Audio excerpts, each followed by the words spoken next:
SPHY crushed BNDX with 33% returns versus just 15% over 3 years.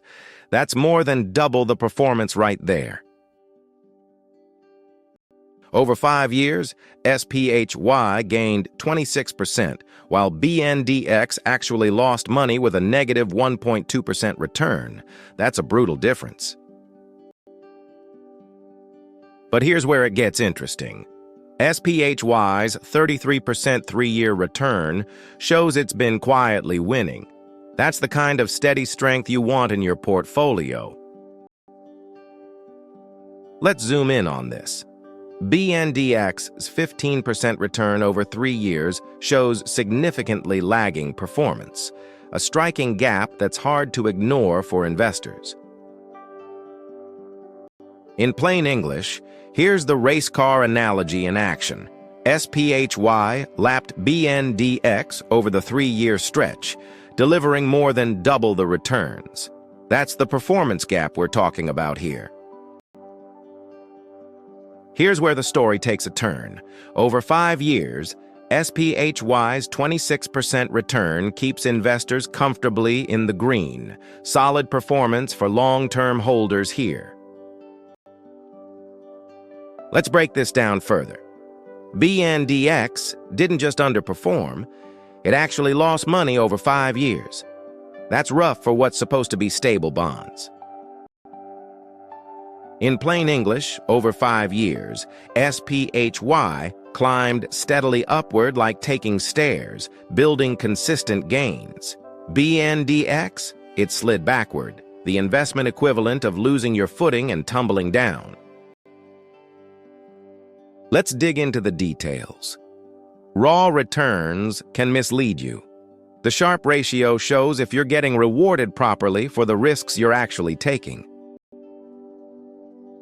Here's where things get revealing. SPHY's Sharpe ratio of 0.9 shows you're getting solid returns for each unit of risk you're taking on here. Now let's put this in perspective. BNDX's negative 0.3 Sharpe ratio means you took on risk and actually lost money, the worst possible combination for investors. In plain English, think of Sharpe ratio as your investment report card, how much return you're getting for each unit of risk. SPHY earned an A-, rewarding investors nicely. BNDX, complete failure, delivering nothing for the risk taken. Here's the thing, though. SPHY's Sharpe ratio of 1.1 shows you're getting solid returns without taking on excessive risk. That's what smart investing looks like. Let's take a closer look. BNDX's 3-year Sharpe of 0.3 is barely acceptable. You're getting minimal reward for the risk you're taking here. Now here's where it gets tricky. The Sortino ratio's smarter than standard metrics. It only cares about bad volatility, not the good swings that make you money. But that's not the whole picture. SPHY's Sortino ratio of 1.6 shows it's rewarding you well for the downside risk you're taking. Solid protection when markets drop. Let's see how this plays out. BNDX's Sortino ratio of just 0.4 means you're getting minimal reward for the downside risk you're taking here. In plain English, the Sortino ratio is your downside protection report card. SPHY's tight safety net cushions your fall beautifully, while BNDX, that's a net with holes you'll fall right through when things go south. Now let's connect the dots. For retirees, dividend yield matters because it delivers steady cash flow without touching your principal, income you can actually spend. But hold on a second. SPHY's 7% dividend yield is seriously attractive. That's substantial cash flow landing in your account year after year. Let's unpack this a bit. BNDX's 4.4% yield trails SPHY significantly. That's a noticeable income gap you'll feel when comparing monthly dividend checks between these two. All right, pause here. Who's your pick? SPHY or BNDX? Drop your vote in the comments. In plain English, think of dividend yield like walking a tightrope between income and risk. SPHY's 7 slices means more immediate cash, while BNDX's 4 slices offers steadier, safer ground beneath your feet. Let's shift gears and look at maximum drawdown reveals your worst-case scenario, the steepest fall from peak to bottom you'd have endured during downturns. Let's get into the weeds here. A 15% drawdown over 5 years isn't too bad. It's the kind of dip most diversified portfolios can handle without major drama. Here's where things get revealing.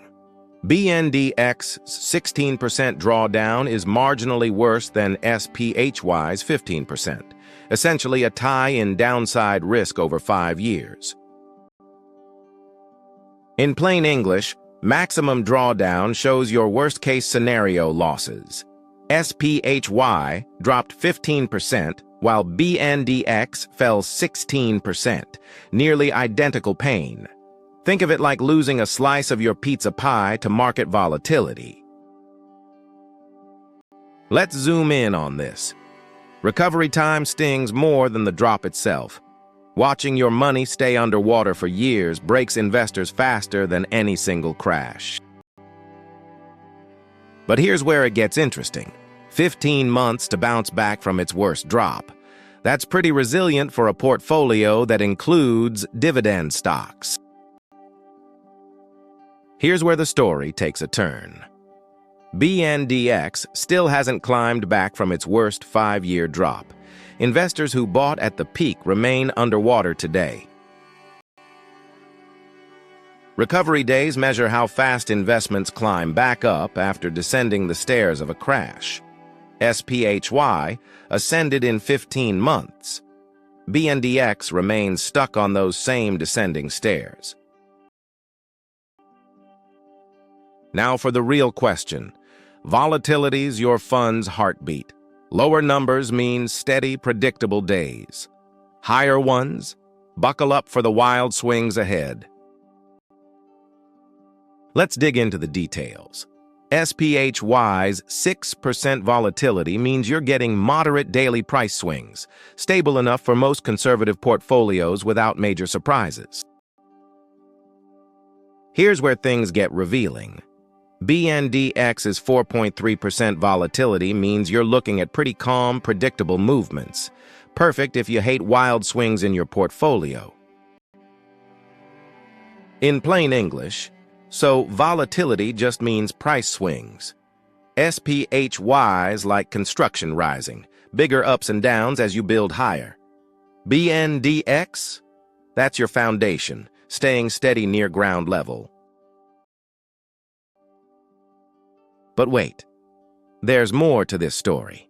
SPHY's extra volatility paid off handsomely. Just 2 more percentage points of risk bought 18 percentage points of extra return. Here's the thing, though. SPHY's dominance is crystal clear, crushing BNDX with 33% versus 15% returns, delivering a superior 7% yield against 4.4%, and recovering from losses while BNDX still hasn't broken even. Now let's connect the dots. Fees don't just reduce your returns, they steal the compounding magic that builds real wealth over decades. Now here's where it gets tricky. SPHY's dirt-cheap expense ratio means you're only paying $5 annually per 10,000 invested. That's incredibly competitive for any ETF. But that's not the whole picture. BNDX keeps costs incredibly low at 0.07%. That's just $7 a year on every 10,000 you invest. Think of expense ratios like roller coaster tickets. SPHY charges 5 cents per $100, while BNDX costs 7 cents. These tiny fees won't derail your investment ride. Here's what really matters. SPHY wins on both fronts here. Cheaper fees at 0.05% versus 0.07%, plus it's delivering better returns too. Now, let's connect the dots. Market correlation shows how independently a fund moves. Lower numbers mean better diversification when stocks take a dive. But hold on a second. SPHY's 0.9 correlation means it moves almost identically with the S&P 500. You're basically buying the broader market here. Let's unpack this a bit. That negative 0.1 correlation means BNDX moves completely independently from stocks, no relationship whatsoever with the S&P 500. In plain English, think of correlation like couch change falling through sofa cushions. SPHY always lands in the same spot as stocks, while BNDX bounces off in completely different directions. Now let's flip the script. Beta measures how much your fund swings when the market moves. Lower beta means you'll sleep better during market storms. But there's a catch. SPHY's beta of 0.2 means it's incredibly stable, capturing just 1/5 of the market's wild swings either way. Let's get into the weeds here. BNDX's zero beta means it moves completely independently from stocks, perfect for diversifying when equity markets turn volatile. In plain English, beta measures how much your investment moves with the market. SPHY's 0.2 beta means it's barely dancing with the market, while BNDX just sits out every song completely. But here's where it gets interesting. SPHY's got a split personality. It's all bonds on paper, but moves with stocks like they're joined at the hip. Let's zoom in on this. BNDX delivers true diversification with its negative stock correlation, though that safety comes at the cost of lower overall returns. Think of SPHY as an amplifier knob turned up. It amplifies stock market movements while dressed as bonds. BNDX keeps the amplifier knob at traditional bond levels.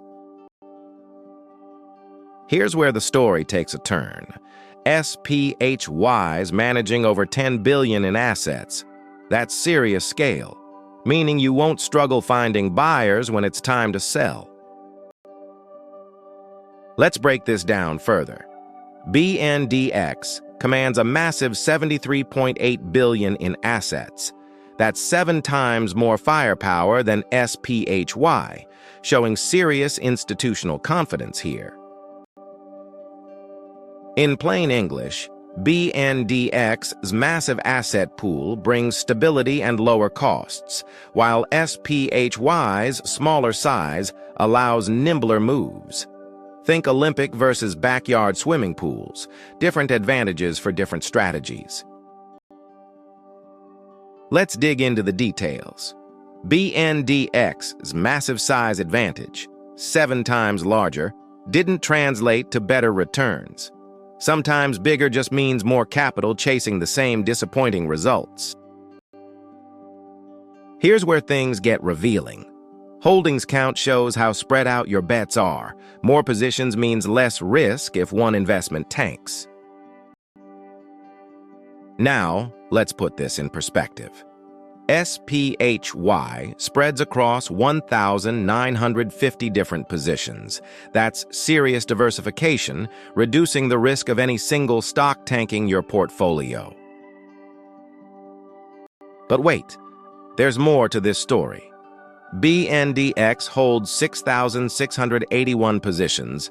That's more than triple SPHY's diversification, spreading your risk across thousands of different bonds. In plain English, BNDX spreads across 6,681 holdings, while SPHY holds 1,950. Yet having more eggs in more baskets didn't save BNDX from losses. Diversification alone isn't a safety guarantee. Let's take a closer look. SPHY dominates across all 5 metrics: better returns, risk management, income, recovery speed, and lower fees. BNDX just can't compete here. So here's the bottom line. SPHY's for growth seekers who can handle volatility, while BNDX suits conservative investors needing stability and diversification. In plain English, SPHY's the race car for investors chasing returns who can stomach the volatility, while BNDX is your reliable daily driver, steady, predictable, and built for the long haul without surprises. Let's see how this plays out. You're responsible for your own choices here. Do your homework before investing. Here's what really matters.